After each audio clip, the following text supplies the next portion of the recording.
Jai Gurudev, everybody. Welcome back to the online lecture Bhakti Marga Philosophy.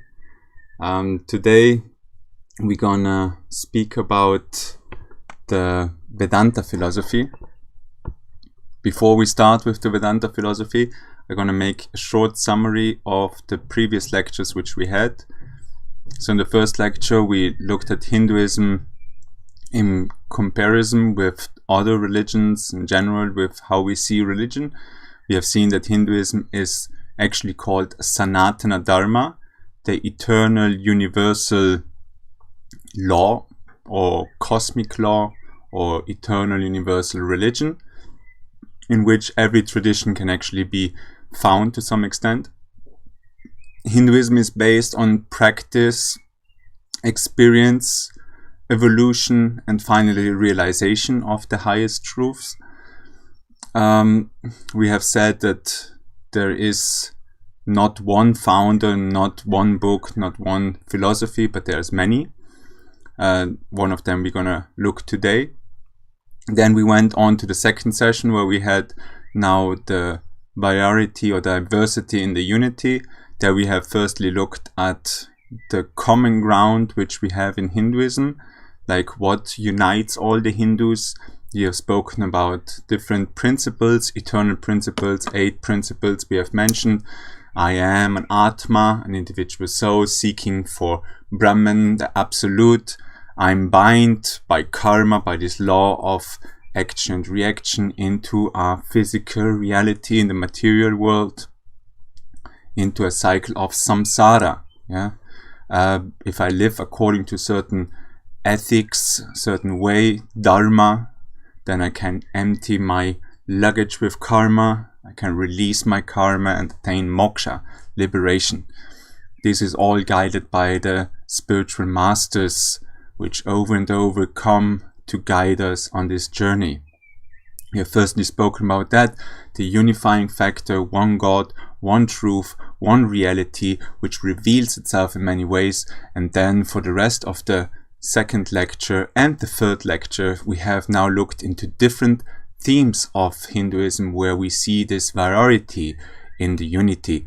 We have looked at the structure of Hinduism, the different forms of God, the different philosophies, the concept of time, the concept of the society, the guru concept, the paths to liberation, all of those things we have looked up in the second and the third lecture. And then in the fourth lecture we have gone into the Hindu scriptures. We have seen firstly that there's 2 major scriptures. One's the revealed scriptures, the Shrutis, and on the other side the Smritis, which the told scriptures. In the Shrutis, the revealed scriptures, there's the Vedas, and we have spoken about them. And then on the other side we had many different scriptures like the Mahabharata, the Puranas, and so on and so on. We have looked at that. And so today we have come now to the point where we look into philosophy, and we will actually look into the Vedanta Philosophy. So what is Vedanta? Like I said, like the title says already, Vedanta Philosophy. So it is a philosophy. What is the meaning of philosophy? Philosophia comes from Greek. It means the love for wisdom. So it's a seeking of wisdom, it's a seeking of knowledge, any philosophy. If we want, take for example the Greek, because the Greek at least in the Western world, they are considered very great philosophers and also great scientists. And Aristotle, for example, he was a very famous philosopher and scientist, and he has actually said that the greatest science is philosophy, because any science is on the pursuit of knowledge, and philosophy is on the pursuit of the highest knowledge. So it's actually a science, Every science, every philosophy has certain premises what it takes, where it starts from. So-called sources of knowledge where it can build on. Foundational, they are in the Hindu tradition, they are called pramanas. Yeah, so you can see here in point number 3, the pramana which Vedanta takes is called Shabda. That's a reliable testimony. It's a foundational pramana, a source of knowledge. So something where it can build on. Yeah, so we have different pramanas, different sources of knowledge. One is a reliable testimony, like revealed scriptures, some higher knowledge which was given in transcendental states of meditations, which the rishis have perceived. There's others like when you have a perception, pratyaksha, like you perceive something, you see a fire and the smoke, yeah, that is direct perception. Then you have anumana, where it's like it's inference, like you saw the fire with the smoke. The next time you don't see the fire, you just see the smoke. But then you infer there's probably fire also, because where there's smoke, there's fire. So just to give you an idea what it means, source of knowledge. And Shabda is a foundational pramana, foundational source of knowledge, because it is a reliable testimony. And this reliable testimony is actually the scriptures. Which scriptures? Those scriptures which we have talked last time. These revealed scriptures, the shrutis, that's what had been revealed, from which the Vedas are a part. Yeah? And why are they taking us reliable knowledge, almost without question, on which we can build? That is here actually the first point which we can see. The premise is that these scriptures, these shrutis, which are a reliable testimony, which are a shabda, a source of knowledge, they are self-justifying. Because the metaphysical realities which they describe cannot be proven by perception or logic. So there's no point of trying to analyze and understand with a rational, logical mind the concepts which are mentioned in the Vedas. The concepts which are mentioned there go far beyond our just rational understanding. Yeah, so that's why they are being taken, and on them they have been built on. So Vedanta is a philosophy, a seeking of wisdom, of knowledge. They take the premise of the scriptures, they accept the scriptures as a reliable testimony, as a source of knowledge, a pramana, because they are self-justifying, because they are beyond our understanding. And which scriptures are those scriptures which the Vedas take? The shrutis, the so-called Vedas. More exactly, and that is the last point which we see here, the Upanishads, which are also known as the Vedanta, which are the culmination of the Vedas. They are the most philosophical portion. They are the principal text of the Vedantic philosophy. Yeah? If you remember, we have spoken in the last section of the scriptures, the Hindu scriptures. You remember this chart which I showed you the last 2 times. The first time, I think there was an Italian slide which came up, so you might remember that. What you can see in this slide, it's an overview of some of the scriptures in Hinduism, and just focus on the first column here. So you see Shruti, that which is heard, that which has been revealed, yeah, through the rishis, the great sages, which in transcendental meditation state have received this knowledge, and then has been passed on from master to disciple over and over again till about 5,000 years ago. It has been compiled by Vedavyasa into the Vedas. And there's the 4 Vedas, the Rig, Sama, Yajur and Tatharva Veda. All this we have already covered. And then we have said that there's 2 sections. One is the the action-based section, the so-called Karma Kanda, which is connected with rituals, the yagyas, hymns, instructions on rituals, like action-based Karma Kanda, the section of action. And the second section, which each of those Vedas have, is the Jnana Kanda, the knowledge-based Jnana, the knowledge section or philosophical section. That is the section we are actually talking about.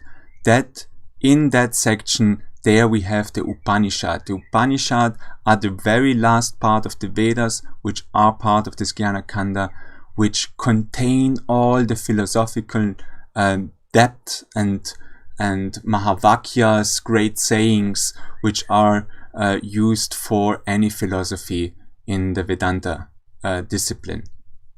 Yeah, so just that you know where we are allocated from the previous sections when we have talked. Okay, so having understood that, that's there our Vedanta philosophy comes from. That is where it has, that's where it's taken from. Nevertheless, there are in total not just the Upanishads which form a Vedantic discipline, but there's in total 3 texts which need to be looked at to create a proper Vedantic discipline, a proper Vedantic school of thought. Yeah, these 3 texts are firstly the Upanishads, which we just talked about, this last section of the Vedas. Secondly, it's the Brahma Sutras. The Brahma Sutras we have spoken last time about. They are these aphorisms. Sutras are like small aphorisms which contain a lot of knowledge. I have described them in the last time a little bit like a zip folder which you get on your computer, where you have like a lot of different data inside and you just click on it and a lot of information comes out. That's how they seem a little bit. The Brahma Sutras, they are small aphorisms, a few words or a sentence which contain the whole knowledge, like the Brahma Sutras or Vedanta Sutras. There are 555. They contain this knowledge of the Upanishad now in this smaller condensed form. So they have to be looked at, Upanishads and the Brahma Sutras. And last but not least, the Bhagavad Gita. The Bhagavad Gita we also have spoken a little bit in the first lecture of the scriptures. The Bhagavad Gita, if you remember, is actually a part from the Shrutis, from this from the section of the scriptures which have been heard, which have been told. It's actually the ending part of the Mahabharata, or the culmination of the Mahabharata, where this big battle between the 2 armies, between these 2 families, the Kauravas, the bad guys, and the good guys, the Pandavas, which are also present within ourselves, has happened. And then the hero Arjuna, which represents every human being, has become weak and didn't want to fight anymore, didn't want to do his duty. And that's when Krishna intervenes and gives him the whole knowledge of life. The Bhagavad Gita, the song of God, the discourse between Krishna and Arjuna, or between God and humanity, or between the master and the disciple. If you remember, we have spoken about this scripture. And even though it is part of the Smriti, if you look here, it is on the second line. If you look, Smriti, that which is being remembered, then we have the Itihasa, stories, we have the Ramayana and the Mahabharata, and then Bhagavad Gita. You see that? So even though it's part from these scriptures, because Krishna himself has spoken, the Lord incarnated has spoken through his mouth, it is also considered to be a Shruti, a revealed scripture, because it was directly spoken by God himself. And therefore it is part of this of a Vedanta discipline. So if you want to found a a Vedantic discipline, a Vedantic school of thought, you need to have regards to these three scriptures: the Upanishads, the Brahma Sutras, and the Bhagavad Gita. Yeah, together they are called the three sources. The three sources which are taken, or in the proper terminology, the Prashtantraya. Prashtantraya is these three sources which you need to look. A Siddhanta, yeah, the last point here, a Siddhanta or conclusive doctrine, that's what a Siddhanta is, like conclusion out of these scriptures. I have a certain idea, I have a certain thought, or Vedanta school has a certain thought, and now it takes the reliable testimony, it takes the scripture and it makes a case, it builds a case on base of what these scriptures say.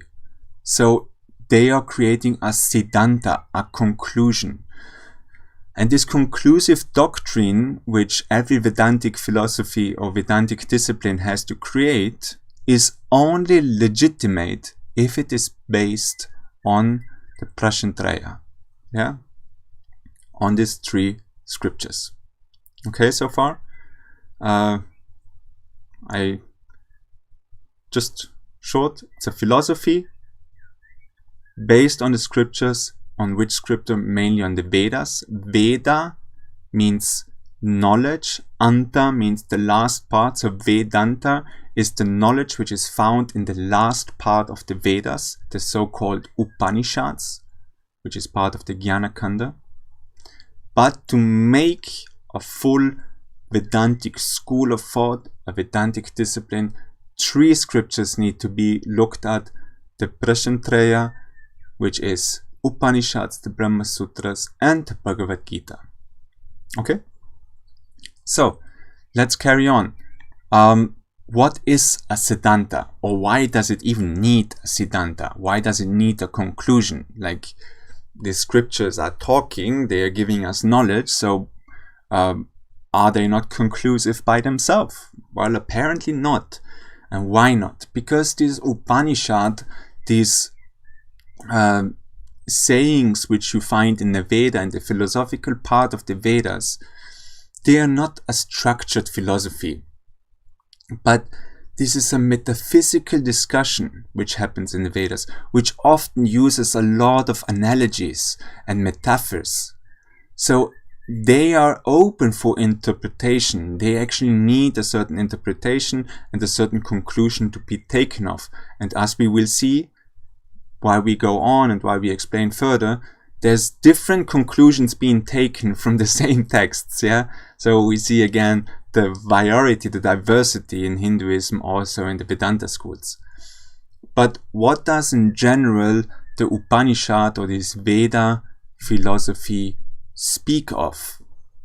So firstly, it speaks of the Brahman, yeah? The Brahman, the ultimate reality, the unified ground of all existence. It speaks about the Atma, the self, and it speaks about, thirdly, Prakriti or material nature. So all these terms are nothing new anymore to us because we have heard them various times already. If you remember, when we spoke about the common ground which Hindus unify, if I spoke about this tree which has roots and the trunk which combines everything, which holds everything together before it spreads out into all the different traditions. We have spoken about these 8 elements, which in the summary I just mentioned. And in this summary, actually these 3 elements are present, so that there is a higher reality, the Brahman, the ultimate reality. Yeah, a unified ground of existence from which everything springs forth. You can, if you want to make it a theology, if you want to make it a religion, you can call it God. But that's also an important point to see. Vedanta is philosophy. It is not theology. Yeah, it is not a religion. It is science more. Because religion is when God takes place. theos, yeah, theology. Theos, God is placed, then this philosophy can become religious.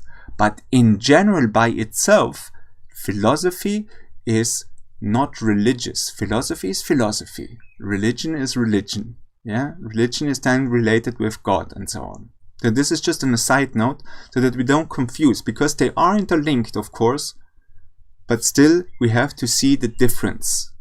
Yeah, because some religions might be the same. Like in Hinduism, we will see we have traditions which, like Hinduism, if you take Hinduism as a religion itself, there are so many philosophies in this religion. If you take Vaishnavism, the tradition we are following, and other traditions, Vaishnavism, which is definitely a religious part where there is God present, even in that, there is different philosophies again. So we have to distinguish between religion and philosophy, okay? So, Brahman, there is this ground of existence that we have spoken already. The Atma, the spiritual self, the individual self, is seeking to attain this ultimate reality.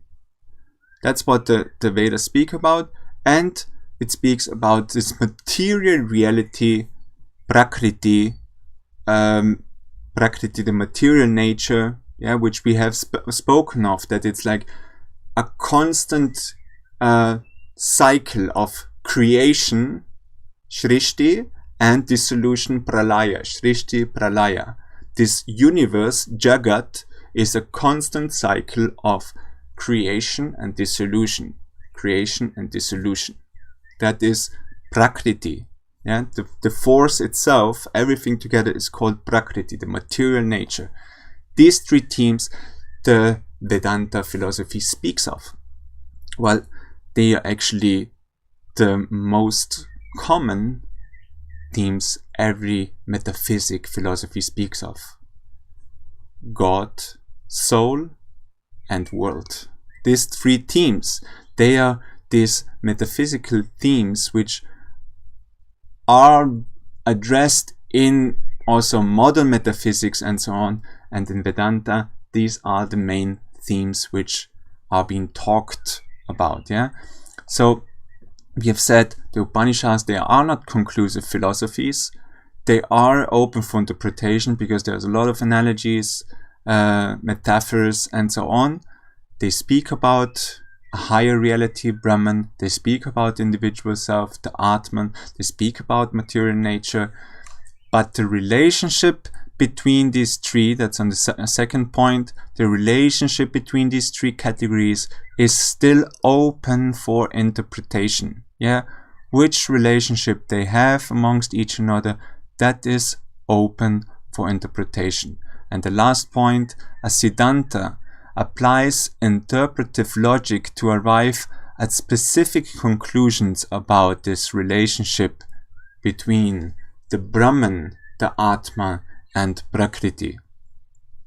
So these terminologies and these ideas, these principles, these eternal principles, they are open for interpretation. And how we interpret them? By using the interpretive logic. And again, we see something which we have talked in previous lectures already.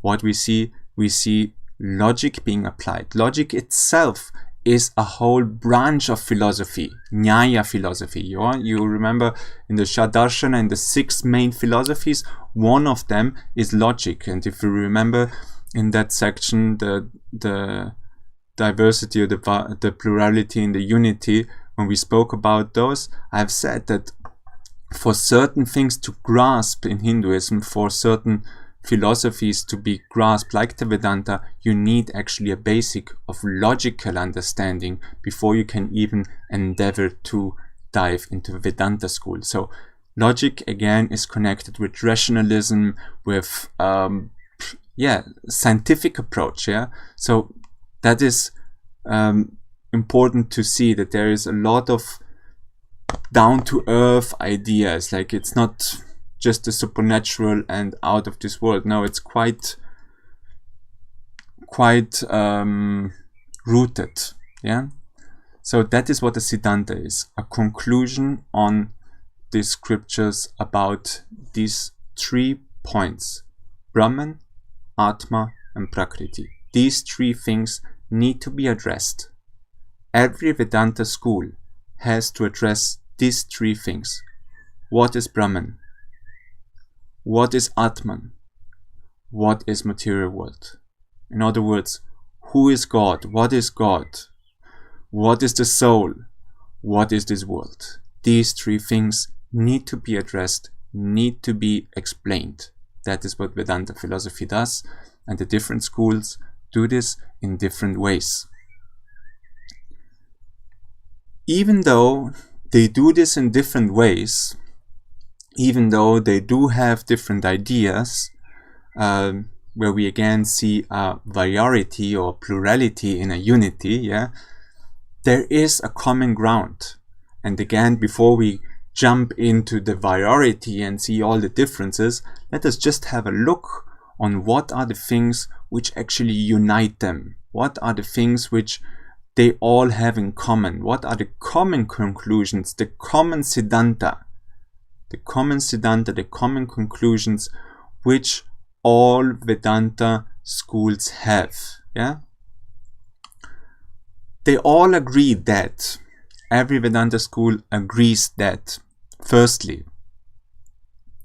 Brahman, this ultimate reality, the ultimate reality from which everything comes forth, is the material and efficient cause of creation. The material and efficient cause of creation. What does it mean? In simple words, it is the creator itself and the creation. The material cause is the creation, and the efficient cause is the one who makes the creation happening, the creator. Or the pot and the potter. The potter makes his nice pots, and the clay is the material thing. So in that sense, this Brahman would be both. There's not a separation between those 2, but it's a unifying factor, the material and the efficient cause. That is what Vedanta agrees on. What else they do agree on? They do agree on point number 2, that the Atman, this individual self, spiritual self, is bound by karma to samsara, the cycle of birth and death.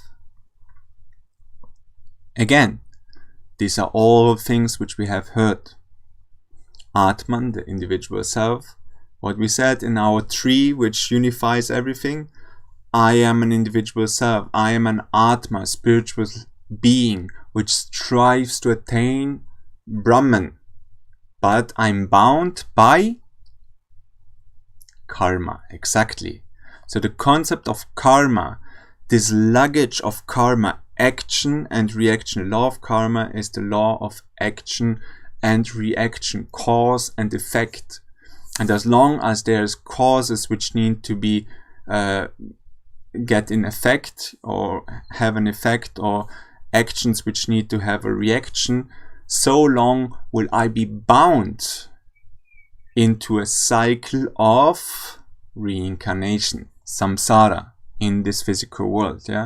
So karma is like this magnet which pulls us down into this material reality, and that again, every Vedanta school agrees that the Atman is bound through karma, through causes, through actions, into a cycle of continuous rebirth.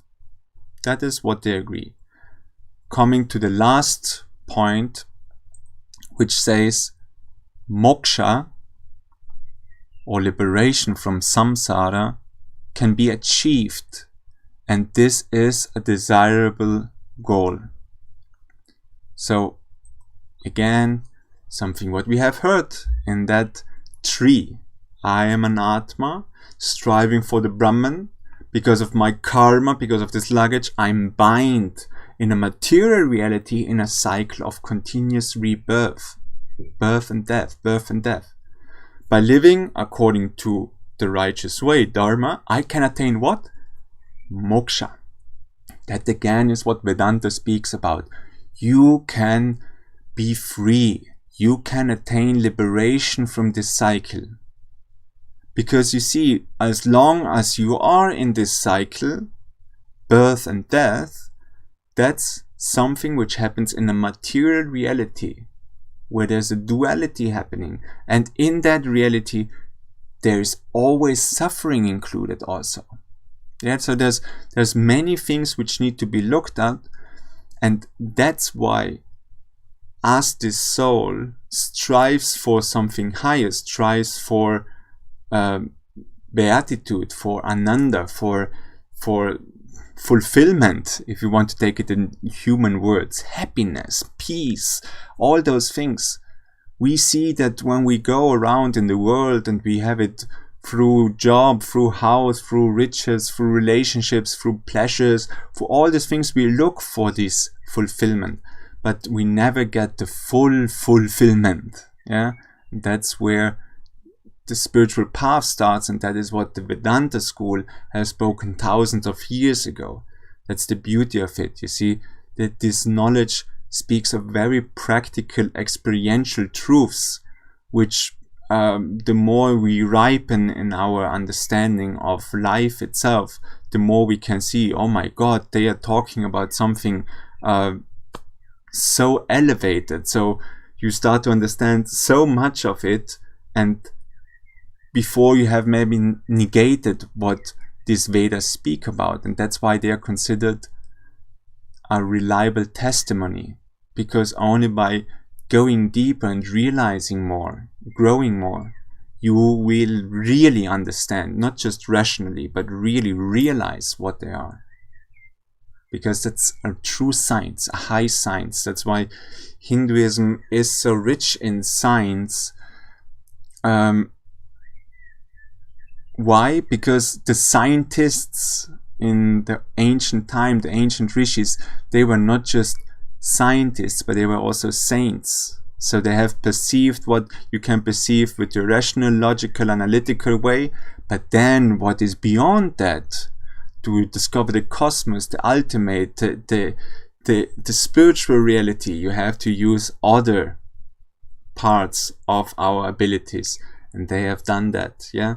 So moksha, the concept of moksha, to get liberation from this cycle of birth and death, is something which can be achieved.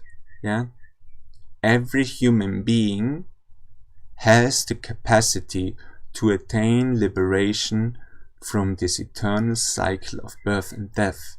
Every human being has the potential to attain freedom, liberation from any suffering, liberation from this yo-yo effect, up and down.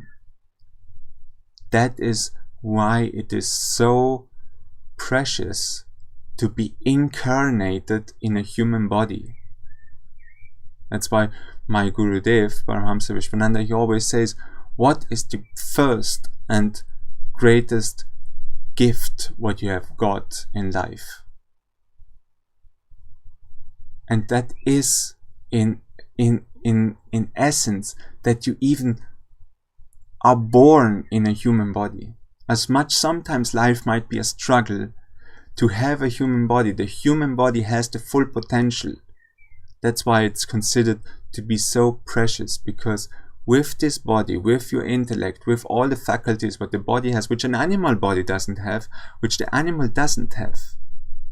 That's why human incarnation is so important, not because we are otherwise more special, no, because we have the capacity to get liberation, to realize who we truly are, to reflect on who we truly are, what is the purpose of life, not just being like an animal. Eating, sleeping, getting up, working, eating, sleeping, procreating, etc., etc. No, that is not what is the purpose of a human existence. There's a spiritual purpose. That is what they speak about. It is achievable. The Vedas, the Vedanta school speaks, it is an achievable goal, moksha, to attain this liberation. And it can be achieved. And it is a desirable goal. Yeah. So these are the common conclusions which the Vedanta school has. Nevertheless, now, what this Brahman is, what this ultimate reality is it with form? Is it without form? Has it attributes, or has it no attributes? That is all still open. Has it names? Has it aspects? Has it qualities? All of those things, they are still open for interpretation. Who is that Brahman? What is that Brahman? What is it composed of? And there now the schools go apart, and there's different ways of seeing it. Even though everybody agrees there is a Brahman, and it is the material and efficient ground and cause of creation. Same is with Atman. The Atman, the spiritual self. What is the spiritual self? Who is that spiritual self? Is it same as God? Is it same as Brahman? Is it a part of it? Is it with qualities? Is it without qualities? Is it free? Is it essentially always free, or is it bind? Is there a situation where it can be bind also? And so on and so on. What is this Atman? What is this self? What is this soul?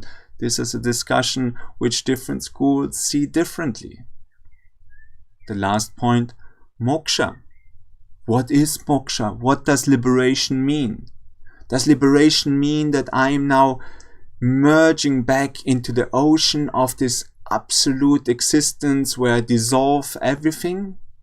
Does it mean that I'm gonna be relieved from all limitations and be in an eternal loving relationship with this absolute, experiencing the highest bliss over and over and over again? How do I get to this moksha? Are there different stages of moksha, different stages of realization? What is the path to it? Is it through selfless service, karma yoga? Is it through jnana yoga, contemplation? Is it through bhakti yoga, love and devotion? Is it through surrender, sharanagati, prapatti? Different ways of seeing it. You can see already.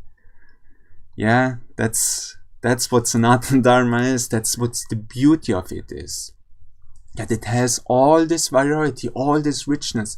It is the beauty because it's so rich, it's so deep. At the same time, there is a weak spot in it because, of course, you need people which are really interested, which use their intelligence to really grasp those concepts. It's much easier if I tell you, it's this, it's this, it's this, just follow. Yeah, that's what many other traditions are.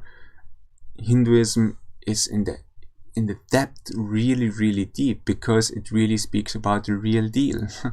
It's very simple. In essence, it's very simple, but at the same time, it can be very deep.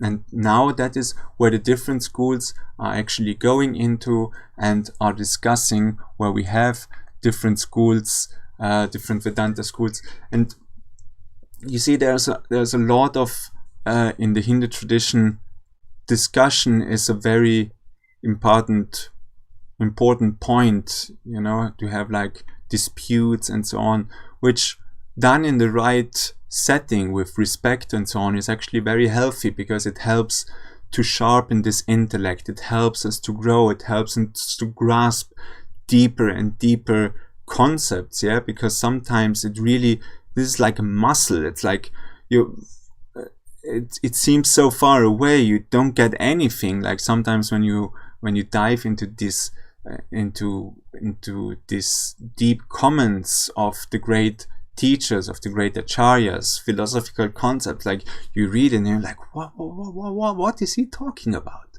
And then you keep on diving into and and reflecting on it and meditating on it, and suddenly there's like, wow, and it's so profound. They're so profound, so intrinsic. It's really nice. This tradition of like sharpening the intellect and growing spiritually, because that is one major point which we have to keep in mind. I've mentioned it before and I will mention it again, because my spiritual master Paramahamsa Vishwananda, he has always said, knowledge, any philosophy, all of those things, they are there to strengthen you on your spiritual path, to give you the right understanding about life, about God, about yourself, about your connection with everything. They are there to increase your love for God, to increase your true purpose, to guide you on your path. So if knowledge, philosophy, and all those things don't serve that purpose to increase your love for God, to strengthen you on your spiritual path, to strengthen you in your ideas, love for God and for everybody, of course, because God is everywhere present.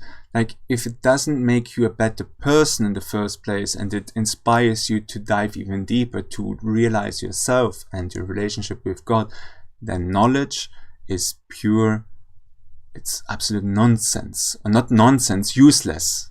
It's useless. If you don't have knowledge for that purpose, it's useless. It's actually often, it can become a counterproductive thing, because as we can also see, people who are very knowledgeable, but it's just mental knowledge. What happens if you know a lot of things, or you believe to know a lot of things? You have only second-hand knowledge, you don't have really experienced it. What happens? Yes, exactly. Pride can arise. And pride is the greatest enemy of any spiritual seeker.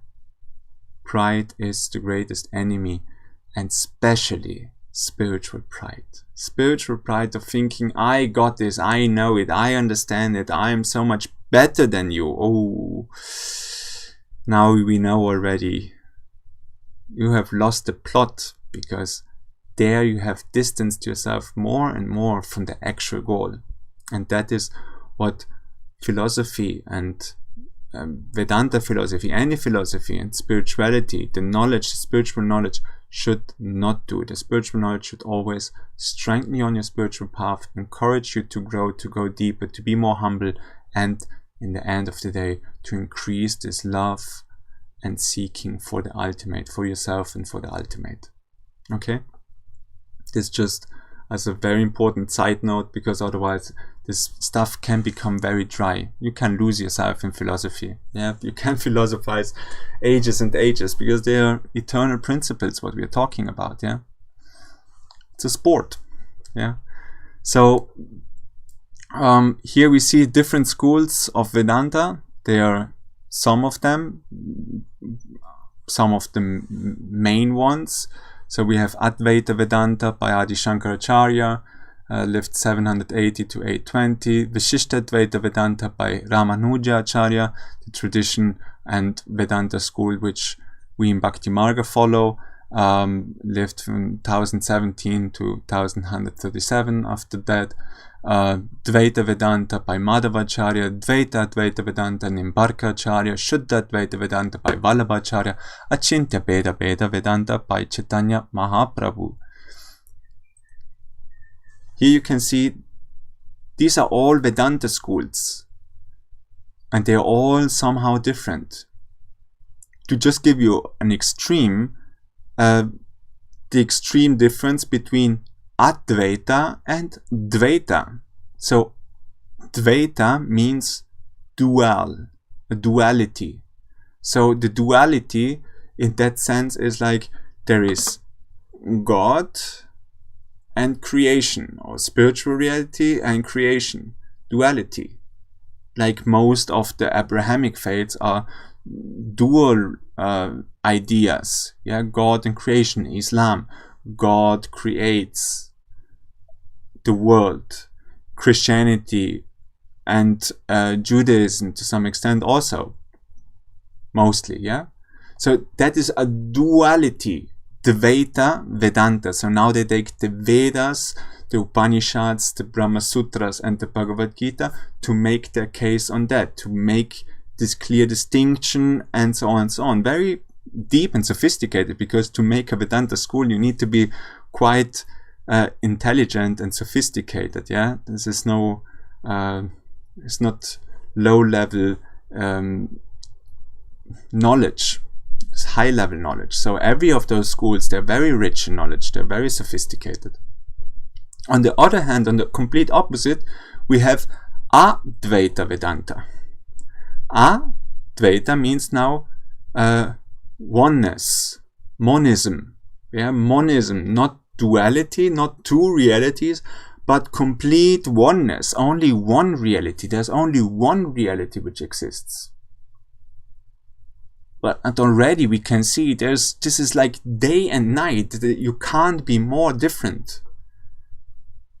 And still both are part of Hinduism. Both are part in the Hindu tradition.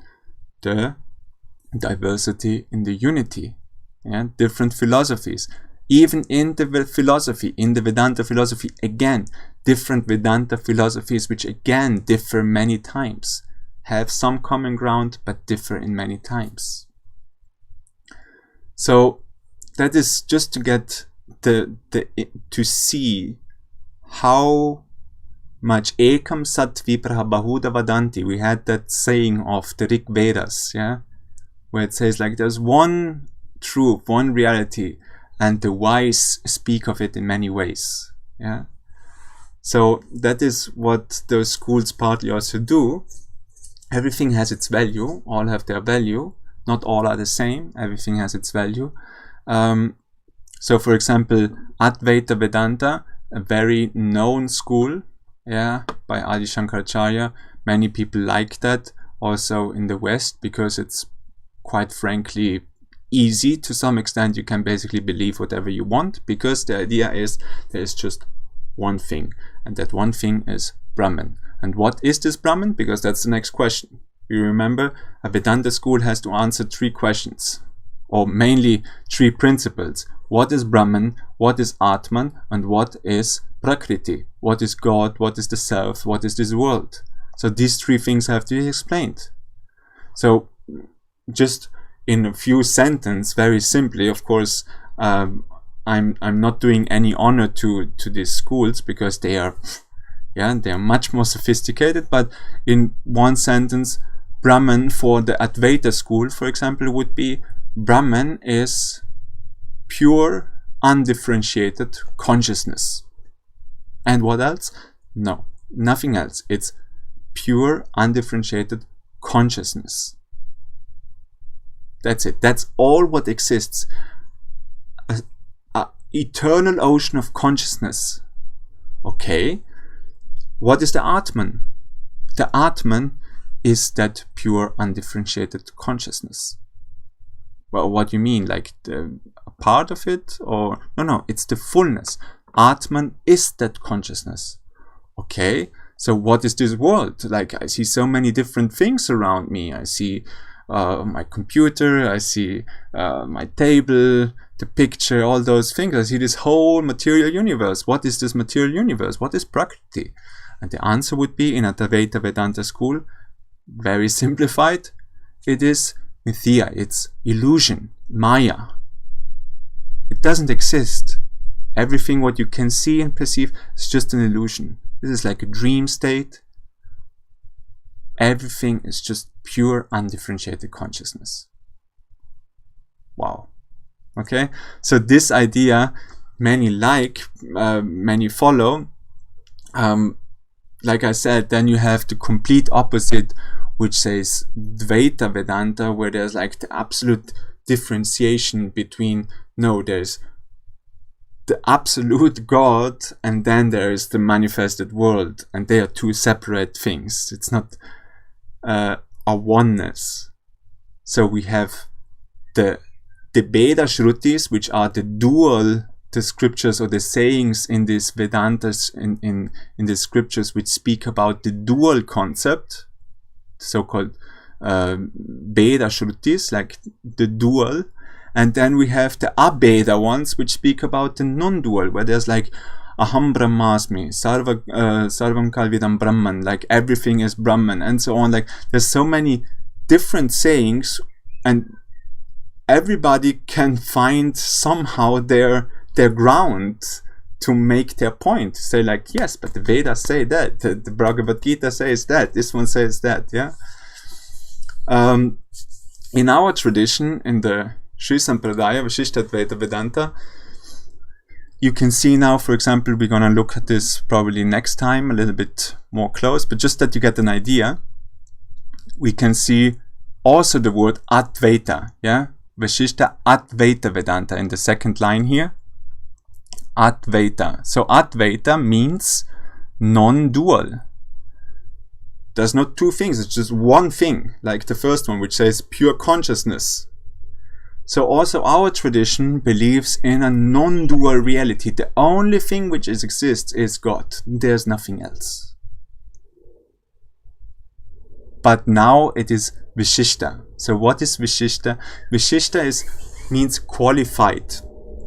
So it's a qualified monism. It's a qualified unity. Qualified unity, what does that mean? Well, the one thing, this Brahman or Narayana, is qualified by its parts.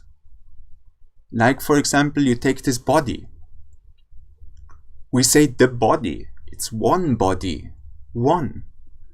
But the body is consisting of skin and bones and hair and organs and eyes and blood and cells and so on and so on. Many different things are composing this body. So there's a diversity in the unity. You see, so now Ramanujacharya, the Vishishtadvaita Vedanta school, takes both principles, the idea of there is a physical reality, which is actually very real in our tradition. This is all very real. The material existence is real. The individual self is, like I said, so every school has to answer this three questions. What is Brahman? Brahman is the fullness, but it is composed by different parts. What it is composed of?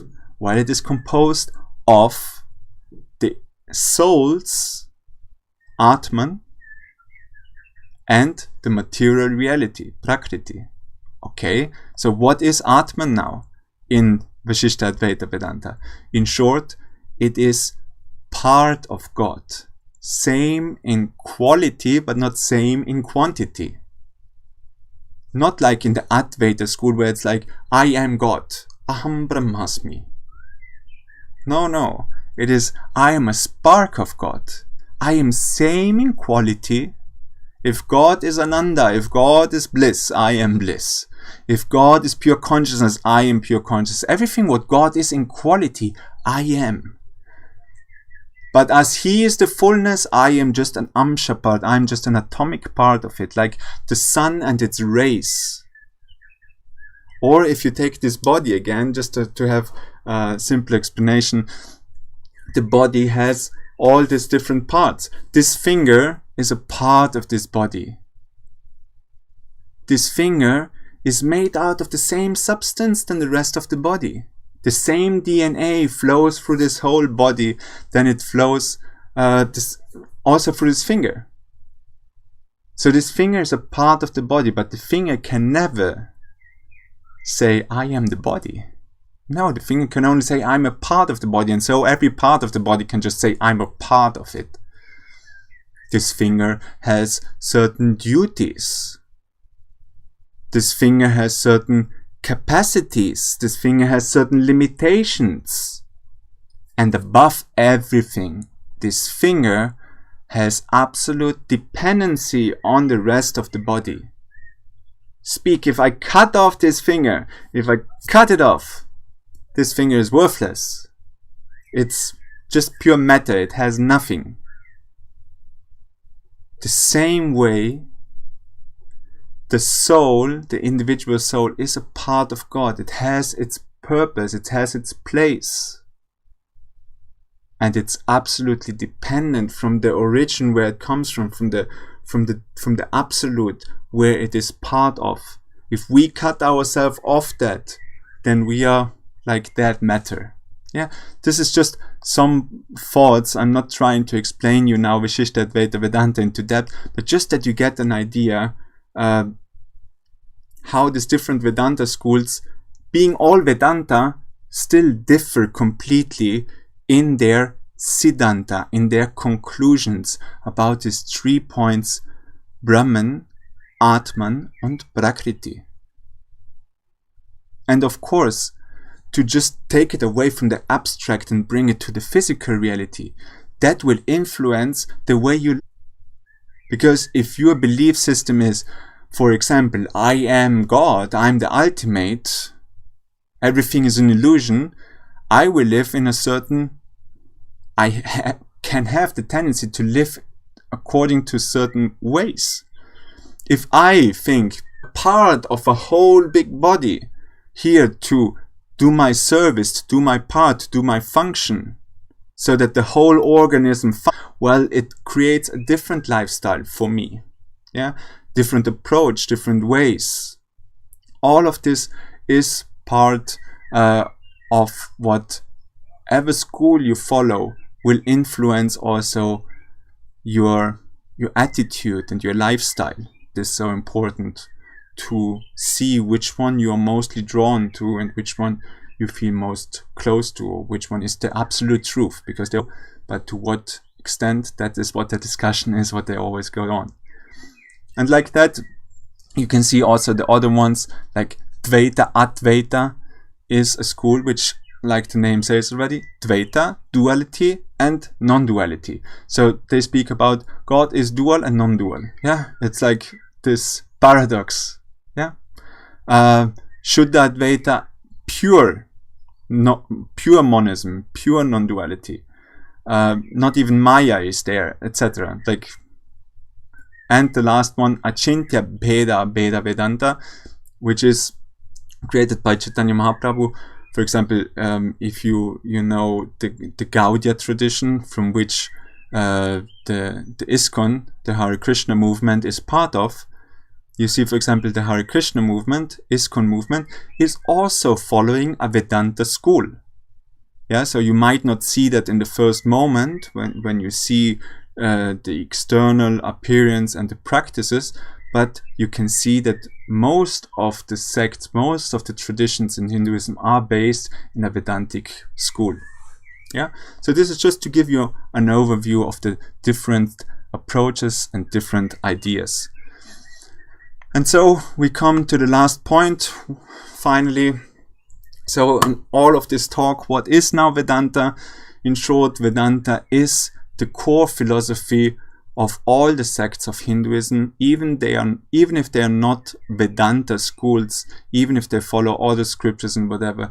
Philosophical concepts are always somehow related with this depth of knowledge which is in the Vedanta, in the Upanishads, in this philosophical part of the Vedas. It is the end of the Vedas, yeah, Anta, like the last part, Veda, knowledge, Anta, the last part of this Vedas, or better, the conclusion of the Vedas. And it makes an analysis of nature, analysis of all existence. Basically, the analysis of Brahman, Atman, and Prakriti, God, soul, and the world. These things are being looked at, and how they interrelate amongst each another. And in that we saw again that the diversity is seen, the diversity in this unity. Yeah, one tradition, one culture, one approach, one Brahman, etc., etc., but different ways of seeing it. So the variety is still there, and that is the beauty of Hinduism. This so full of respect for everything. Everything has its place. Everything has its value. It preserves the validity of all different paths, even the religions are included. Yeah, like I said, Vedanta is not a religion, but easily it can become a religion, or it can be influenced by religion. The moment this Brahman becomes a deity, becomes God, then this Vedanta school, still being philosophy, is now integrated in a religious system, in a theology. The different paths of karma yoga, jnana yoga, bhakti yoga, sharanagati, prapatti, all of these, they are part of it. They are put at a different level in the different paths, but still every school has them somewhere. Like the Advaita school would, for example, say the highest realization to attain moksha, that is the state of jnana, true knowledge. Yeah, so jnana yoga is the highest. On the other hand, bhakti, love and devotional attitude and service, that is a tool to attain that goal of true knowledge. That is what Advaita would say. Now you take our tradition, or the Vaishnava tradition, they would just reverse this idea and would say, jnana is very important, to realize your true self is very important. But that is the pre-state. First you have to get to that realization of the self, and only when you have attained that to the ultimate level, when you have attained this realization, then you are able to engage in pure loving service, in pure bhakti. Yeah, so you can see now bhakti becomes the higher thing. Love and devotion, true loving devotion, becomes only possible when you forget completely about yourself. No selfishness, no arrogance, no egoism, no impurities of the mind and so on are there. So you see, both ways are in both paths and also in the others, just stationed at a different level. And in the end of the day, to finalize, it is a journey from ignorance to knowledge. The last point here, asatoma sat gamaya. Yeah, guide me from ignorance to knowledge. Like I said, every philosophy, every knowledge should have that purpose and that purpose alone, to awaken us, to guide us, to inspire us, to increase that love, to make us more strong in our ideas, to sharpen our intellect, etc., etc. Not just for filling our mind, but for really applying it in our life. So this was the main points on this lecture today of Vedanta philosophy. In short, Vedanta is a philosophy coming from the Vedas. To make a school, you need 3 scriptures: Upanishads, Brahma Sutras, Bhagavad Gita. They are not conclusive, so you have to make a conclusion out of them. This is called Siddhanta. The Siddhanta concludes about 3 principles: God, soul and world, Brahman, Atma and Prakriti, how they're interrelated. There's common conclusions which they have. The conclusions are that Brahman is an absolute reality, the material and efficient cause of everything, that Atman is bound by karma and goes through the cycle of reincarnation, and moksha, liberation from this cycle, is possible and desirable. And from there then the different schools go on. Yeah, good. In that sense, I hope it was kind of understandable. Try to bring a few points together so that we get a glimpse of it, or an idea of it, because like we said, philosophical aspects, Vedas, Upanishads, are abstract and mostly not so enjoyable like the stories and the Leelas, the Puranas and all those. Still, there's a lot of richness in it. And if you want to start, of course, the Bhagavad Gita, like I said last time, 700 verses, all the knowledge is included. This is even with a commentary from my Gurudevs. So all is available for each and everybody of us. So dive into it, deepen your path, learn, grow in self-realization, in God realization, in love for God. And in that sense, I wish you a nice evening. I hope you learned something. If you like it, please subscribe. If you have questions, or if you feel inspired or want me to carry on with it, leave something in the comment. Give it a like if you did like it, and of course share it freely. These lectures are service provided for everybody who finds interest into it. And yeah, next Saturday we'll probably speak a bit about Vaishnavism, Sri Vaishnavism, our philosophy now in relation to what we have learned. We will see next week. I see you there, and I wish you a nice weekend. Jai Gurudev.